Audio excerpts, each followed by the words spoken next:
তার পাশাপাশি আপনাদের পরীক্ষা কেমন হলো এটা অবশ্যই বলবেন।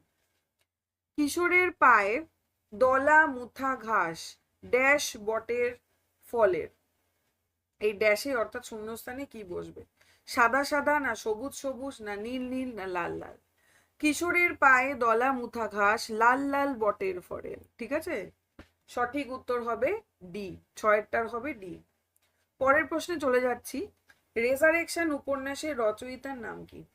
রেজারেকশন উপন্যাসের রচয়িতার নাম হচ্ছে লিও টলস্টয়, তাই তো?